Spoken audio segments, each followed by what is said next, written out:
पुढारी न्यूजवर 5 राज्यांमधल्या निवडणुकांचा एक्झिट पोलचा मतसंग्राम आपण पाहताय। आपल्या सोबत जयंत माइंडकर आहेत। माइंडकरजी, तामिळनाडू आणि केरळबद्दल आपण बोलत होतो, विशेषतः केरळबद्दल। केरळची साधारण अंदाज जे काही येत आहेत त्यानुसार तिथे सत्तांतर होऊ शकतं।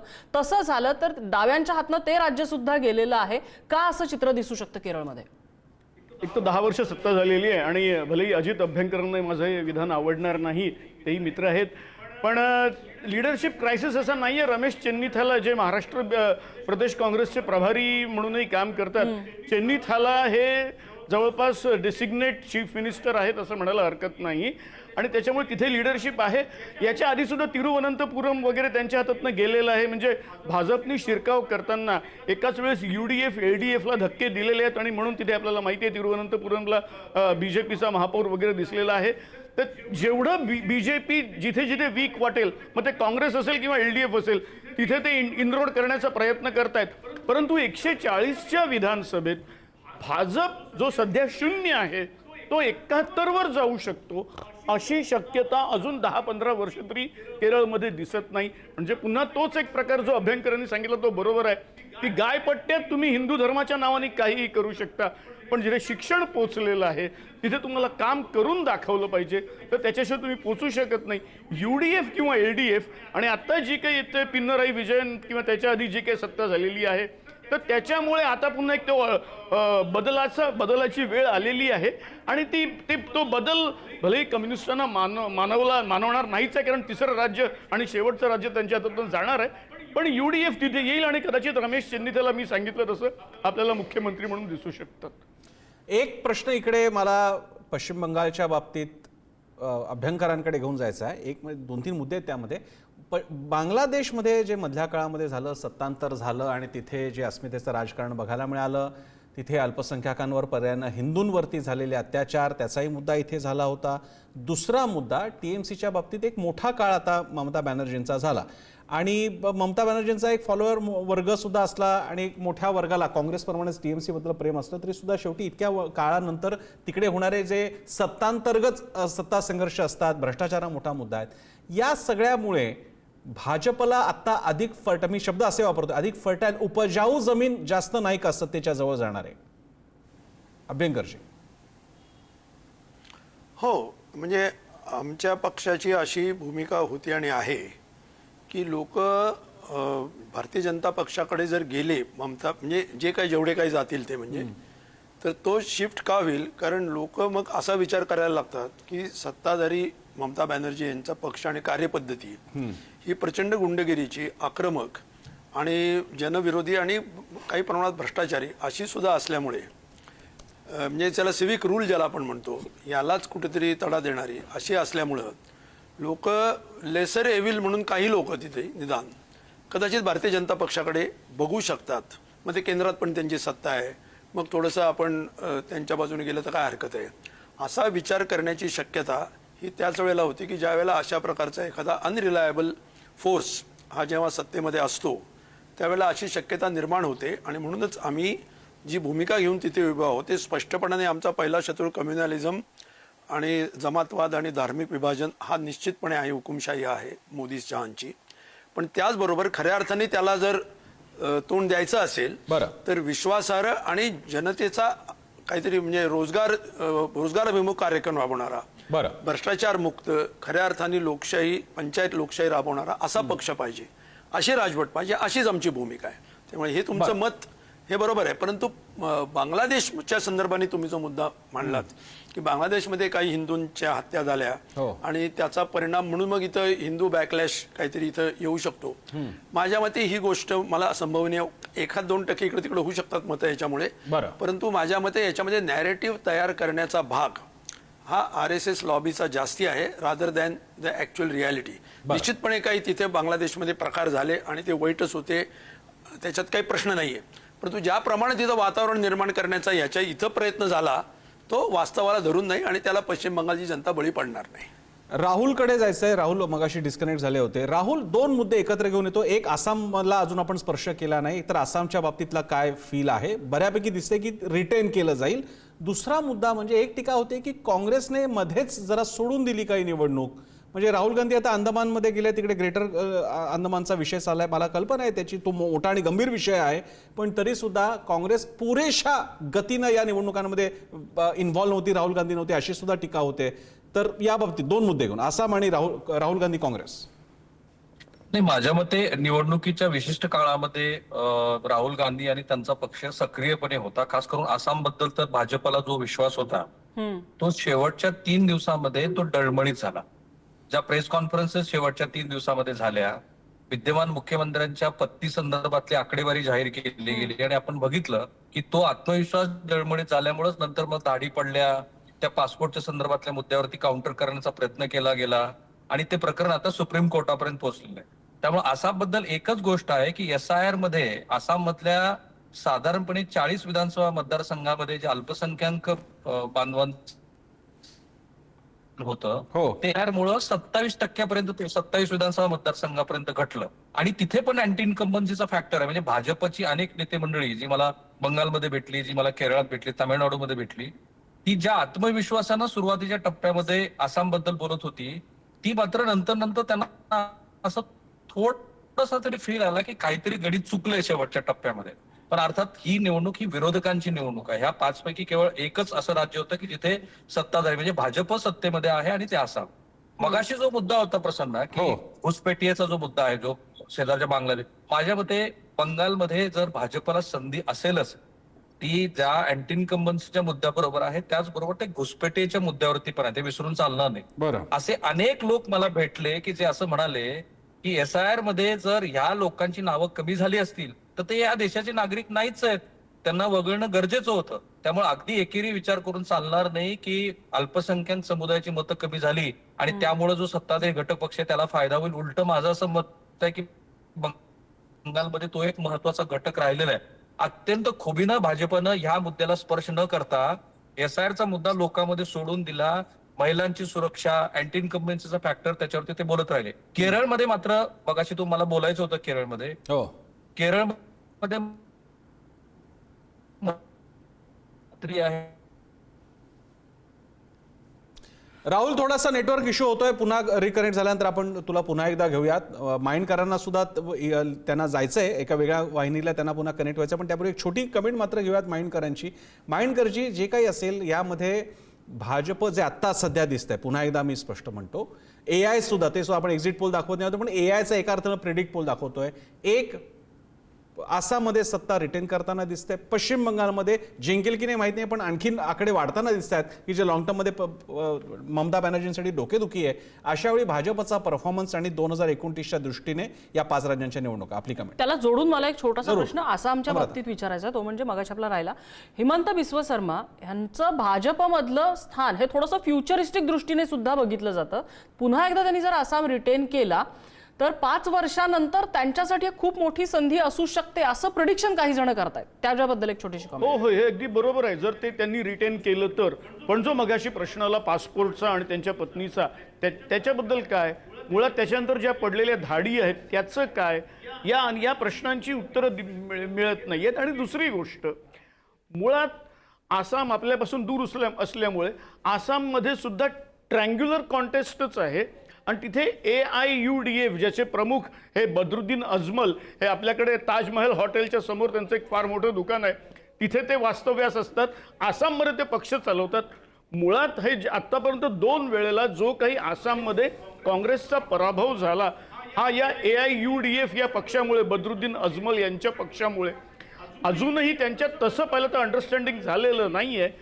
पण या SIRमुळे जर अंडरस्टँडिंग न होता हे 2 पक्ष, जसं आता सांगण्यात आलं, 2 पक्ष एकत्र समजा येऊ शकले तर खरोखर आसाम जे एकमेव राज्य हे भाजपकडे आहे ते सुद्धा कदाचित राहणार नाही की काय, अशी शंका येऊ शकते. अशी परिस्थिती या SIRमुळे आणि जे काही पोलरायझेशन झालेलं आहे या SIRमुळे, त्याच्यामुळे आलेली आहे असं वाटतं. मला अभ्यंकर सरांची कमेंट एक आसामच्या बाबतीत घ्यायची छोटीशी. नाही, आसाम हे तुलनेने माझ्या मते जरा कॉम्प्लेक्स, गुंतागुंतीचे चित्र आहे. कारण तिथे अनेक प्रकारचे फोर्सेस काम करतात आणि तिथं एक जनरली जर आपण विचार केला तर फायदा हा बाय डिफॉल्ट हा केंद्र सरकारमध्ये जे सरकार असतं त्यांना बाय डिफॉल्ट एक फायदा असतो. कारण आसामची जर सगळी जिओग्राफी, इकॉनॉमिक्स आणि त्यांची सगळी सोशिओलॉजी त्याचा सगळा जर एकत्रित विचार केला तर एकतर अनेक गट आहेत. म्हणजे छोटे, आता अगदी बोडोपासून जरी आपण विचार केला, छोटे छोटे आदिवासी गट आहेत, प्रदेश आहेत. त्याच्यानंतर आता SIRचा तर मुद्दा आहेच, अल्पसंख्येतले मुस्लिम समुदाय हा मुद्दा आहे. आसाम गणसंग्राम परिषद सारखी एक आसामी अस्मिता असा, आणि त्याच्यात मत फॉरेन याच्यावरती पण मुळात जे वरती आले असा एक पक्ष आहे. त्याच्यामुळे आसाममध्ये बाय डिफॉल्ट हा केंद्रात जे असतात त्यांना फायदा असतो, कारण त्यांचं अवलंबित्व केंद्रावरती अनेक बाबतींच्या कारणामुळे, म्हणजे या फॉरेन नागरिक शोधण्याच्या पासून SIR तर झालाच मुद्दा, परंतु इतर इंटरनॅशनल सगळ्या ज्या गोष्टी आहेत आणि फंड्स, डेव्हलपमेंट, नॉर्थ ईस्टमधलं सगळ्यात मोठं राज्य म्हणून त्यांच्यावरती बऱ्याच इतर राज्यांमधून पण लोक येत असतात. या सगळ्यामुळे केंद्र सरकारला तिथं वरचढ हँड असतो आणि तिथं भाजपाला तो असणार. त्याच्यामुळे भाजपची सत्ता, म्हणजे माझा अंदाज सांगतो मी, भाजप तिथून सत्तेवरून हटेल अशी मला शक्यता वाटत नाही, परंतु त्यांच्या जागा कमी होतील. दिस इज माय प्रेडिक्शन. 124 आता सीट्स आहेत टोटल, म्हणजे विधानसभेच्या. माझ्या मते Bhajap will get some majority but not, त्यांची मेजॉरिटी कमी होईल असं मला वाटतं. इकडे एक नम्रता आपल्याला लक्षात घ्यावा लागेल, जसं मग असे मुद्दे सगळे उपस्थित होत होते ते म्हणजे पश्चिम बंगालमध्ये आपण आता AI एक्झिट पोल किंवा प्रेडिक्ट पोल आपण शब्द मागच्या वेळी वापरला होता, प्रेडिक्ट पोल म्हणूया आपण त्याला. एक्झिट पोल आता जे मला एका ठिकाणी बघायला मिळतात, ॲक्सिस माय इंडियाचा मी पाहतोय, ज्यामध्ये याच्यामध्ये पश्चिम बंगालमध्ये भाजपची प्रगती मोठ्या प्रमाणात दिसते. आसाममध्ये 88 ते 100 जागा आहेत भाजपला, म्हणजे सत्ता ते राखतायत. आणि पश्चिम बंगालमध्ये सुद्धा ॲक्सिस माय इंडियाचा जो एक्झिट पोल बघायला मिळतो पश्चिम बंगालमध्ये, त्याच्या सुद्धा पुढे जाताना दिसतंय. हे सगळं पाहता पश्चिम बंगाल सारख्या जे एकीकडे अगदी नो एंट्री होती बीजेपी, त्या आधी तर कम्युनिस्टांचा बाले किल्ला, त्यात तृणमूल काँग्रेस जिने काँग्रेसला धूळ काय झाडली, अगदी काँग्रेसमधून त्या बाहेर आल्या होत्या आणि नंतर भाजपला सुद्धा शिरू दिलं नव्हतं. पण हा बदलता चेहरा आहे. यानंतर भारतामधलं धार्मिक, त्याला ध्रुवीकरण म्हणा नाही तर अस्मितेचं राजकारण म्हणा, पण ते भाजप सदोदित त्या लाईनवरती राहून पुढे नेत आहे आणि त्याचे त्यांना फायदे बघायला मिळत आहेत आपल्याला. हे जर का झालं तर नम्रता, पश्चिम बंगालसारख्या राज्यामध्ये भाजपने पाय रोवणं किंवा त्यांनी सत्ता आणणं याचा थेट अर्थ भाजपला भारतामध्ये अजूनही एक मुख्य धारेतला पक्ष म्हणून, जे म्हणजे अनेकदा राहुल गांधी वगैरे म्हणतात किंवा त्यांना वाटतं की भाजप सत्तेतून जाईल, तर 2029 किंवा त्या पुढच्या बाबतीत सुद्धा भाजप हा मध्य ध्रुव आहे आणि त्याच्या आजूबाजूला तुम्हाला राजकारण करायचं आहे हे सिद्ध करणारं ठरेल. नम्रता, आपण ज्याला सारखा गायपट्टा असं हिणवल्यासारखं म्हणतो, मी त्याला फक्त उत्तरपट्टा म्हणेन. त्याच्या बाबतीतला भाजपचं यश हे महाराष्ट्रात रिप्लिकेट झालंय, पण त्याला वेगळी किनारा आहे. पण पश्चिम बंगालमधलं यश मात्र पुन्हा एकदा विचार करायला लावणारं ठरू शकतं. संदीप रामदासी आपल्यासोबत आता आहेत, आपले आउटपुट एडिटर. संदीप, जे आता आपण predict poll, AI predict poll आणि काही नंबर फक्त पुढे येऊ लागलेले आहेत 1-2 चॅनलच्या एक्झिट एजन्सीचे, काय पहिलं इम्प्रेशन आहे? बऱ्याच ज्या हे एक्झिट पोल आत्ता हळूहळू बाहेर येत आहेत प्रसन्न, तर त्यामध्ये महत्त्वाचं आहे ते म्हणजे पश्चिम बंगाल कदाचित 5-1% जरी स्विंग झाली मतं तरीही ती तिथे भाजपला आत्तापर्यंत मिळालं नव्हतं तेवढं यश मिळेल अशा पद्धतीचं या एक्झिट पोलचा अंदाज आपल्याला सांगतोय.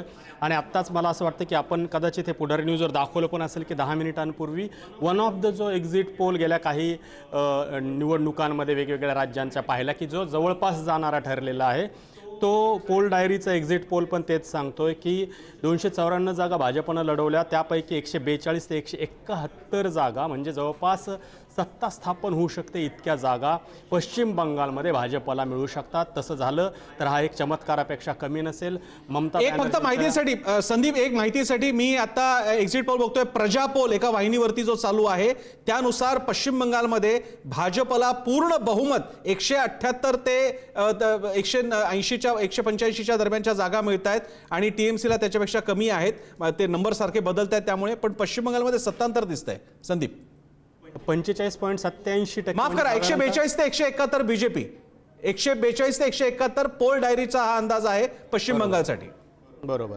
आणि TMC ही 99 ते 127 जागा म्हणजे साधारणतः 40% मतं हे TMCला, तृणमूल काँग्रेसला मिळताना दिसत आहेत. म्हणजे साधारणतः फरक हा फक्त 5% राहील आणि हे 5% ठरवतील की पश्चिम बंगालमध्ये ममता दीदी ह्या पुन्हा सत्तेत येणार, की ममता दीदीवर मात करण्यात भाजपला अखेर यश मिळणार. गेले 3 टर्म आपण भाजपचा तिथला परफॉर्मन्स पाहतोय प्रसन्न. हा पण हळूहळू- संदीप हे मान्य करावं लागेल, हे जे मी आकडे पाहतोय मॅट्रिक्सचा पण आकडेवारी वगैरे येत आहेत पश्चिम बंगालसाठी. बीजेपी 146 ते 161 आणि ममताचा सुद्धा त्यांचा सुद्धा नंबर आहे. चाणक्य स्ट्रॅटेजीचा नंबर येतोय बीजेपी 150 ते 160, टीएमसी 130 ते 140. पण मला एक तर गंमत वाटते नम्रता, 20 आणि 25 जागाचा डिफरन्स जर का असेल तर त्या सर्वेला तरी काय अर्थ आहे. पण याचा अर्थ नम्रता, आपण जे AI प्रेडिक्ट पोल केलेले ते या अंदाजाच्या जवळ जाणार आहेत.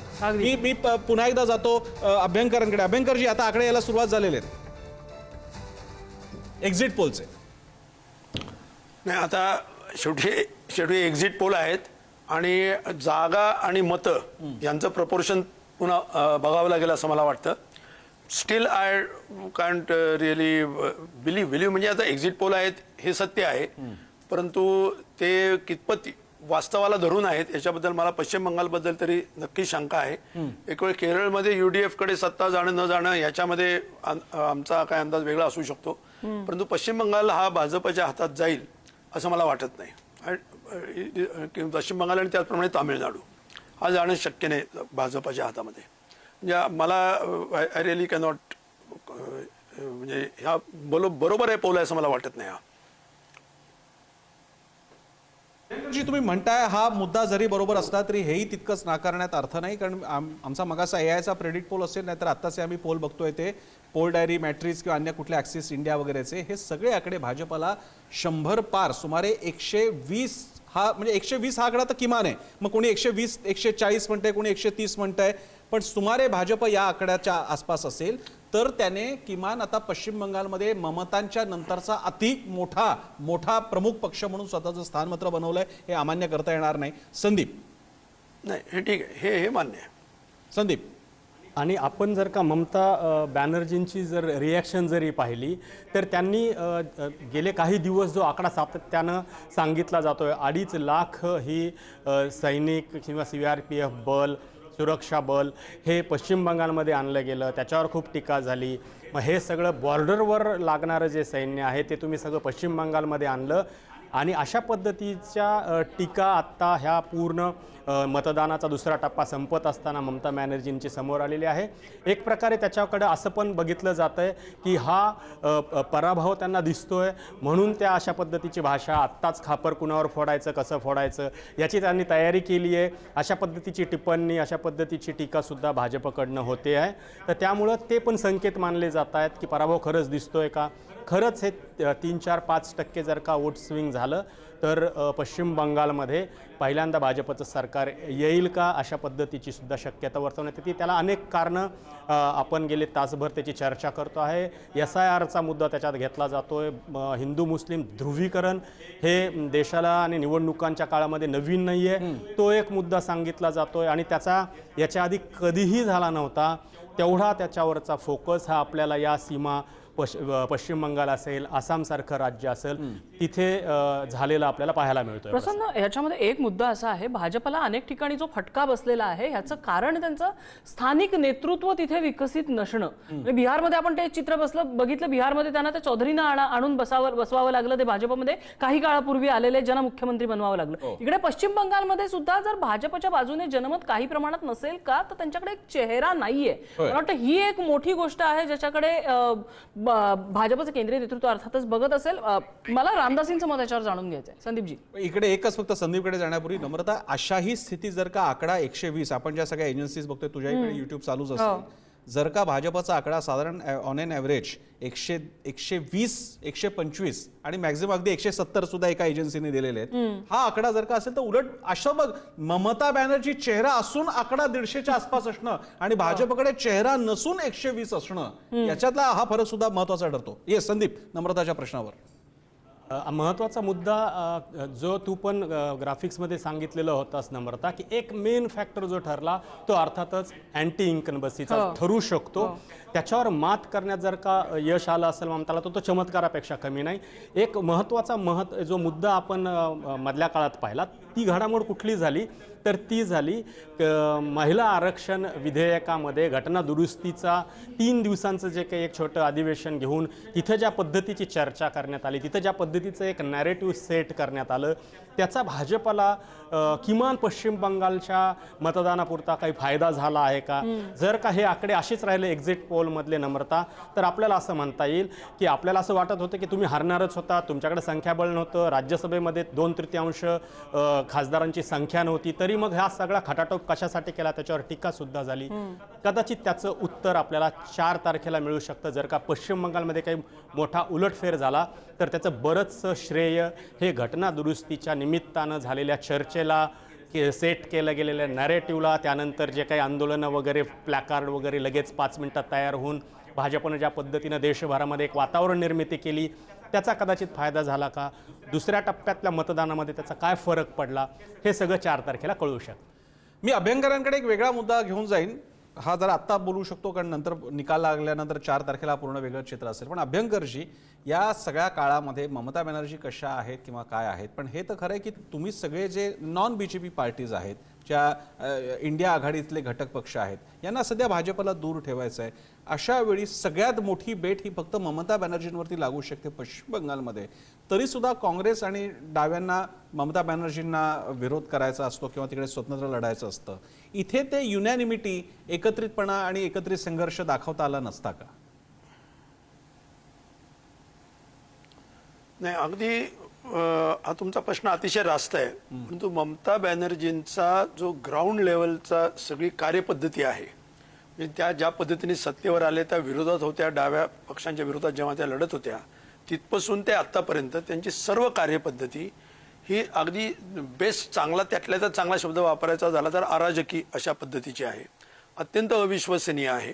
आणि दुसरी गोष्ट, अत्यंत ज्याला आपण म्हणतो म्हणजे गुंडगिरी ज्या पद्धतीनं राज्य करणं किंवा ती कार्यपद्धती त्या सरसकट अवलंबतात आणि त्याच्यामध्ये हिंसेचाही वापर करतात.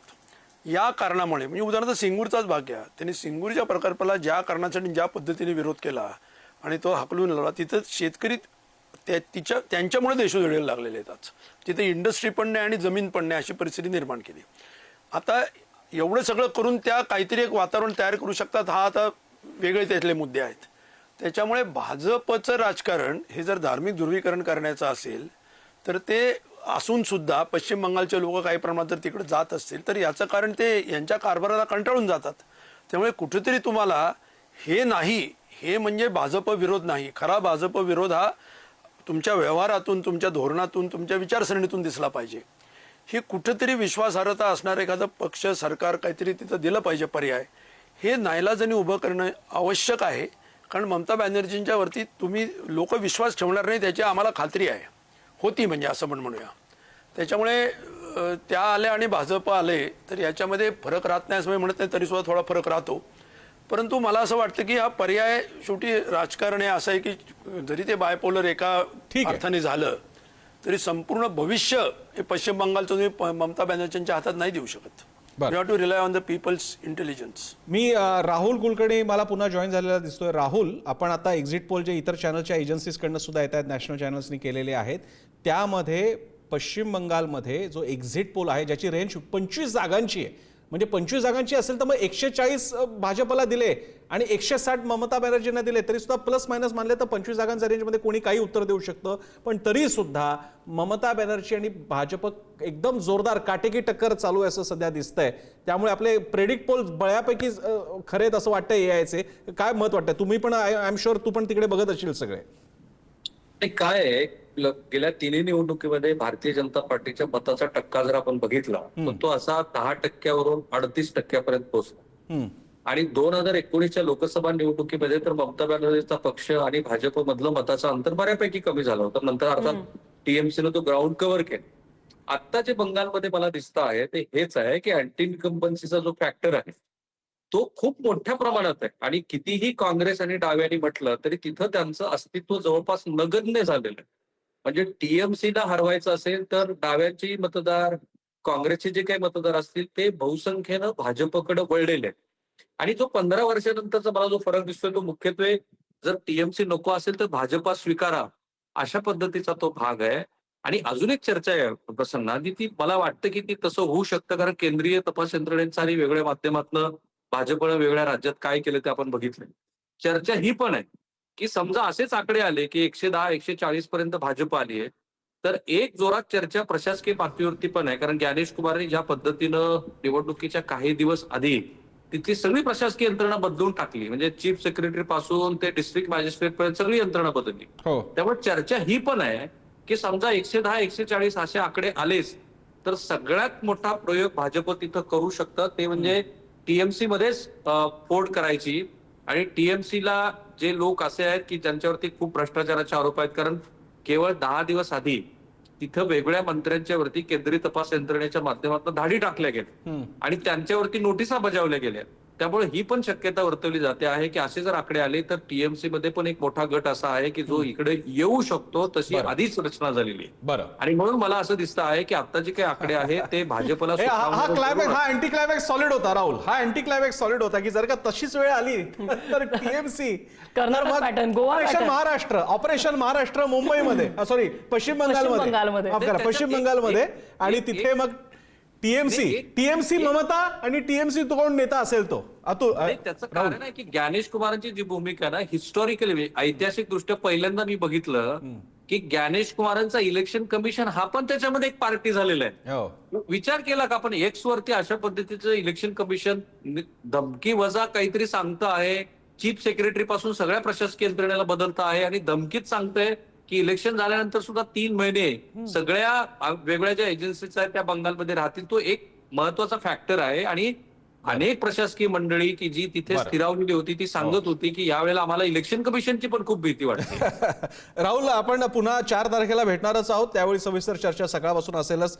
एक शेवटची आपल्या या सेशनमध्ये थांबण्यापूर्वी शेवटची कमेंट मला दिसला, अभ्यंकरांना पण बोलायचं. अजितजी. नाही, मला फक्त सांगायचं आहे की आता आपण जे पोल प्रेडिक्शन करतो आहोत त्याच्यामध्ये म्हणजे मोदी, शहा आणि भाजप संघ परिवार या सगळ्या ब्युरोक्रेटिक सेटअपला हलवण्यासाठी पडद्यामागे काय काय करेल त्याच्या प्रेडिक्शनचा पण काहीतरी आपण चर्चा घेतली पाहिजे. कारण आता हे फक्त निवडणुकीचं प्रेडिक्शन नाही आहे, त्यांच्या सगळ्या फॅसिस्टिक पद्धतीच्या आणि कटकारस्थानाचे काय काय शक्यता आहेत, मार्ग काय काय आहेत, याचं पण प्रेडिक्शनसाठी एखादी चर्चा घ्यावी असं मला ऐकल्यानंतर आता वाटतंय. धन्यवाद अजित सर, आपण सविस्तर प्रतिक्रिया दिली. राहुल धन्यवाद. 4 तारखेला पुन्हा भेटायचंय आपल्याला. आपण इथे थांबतोय. पात्रा पुढारी न्यूज.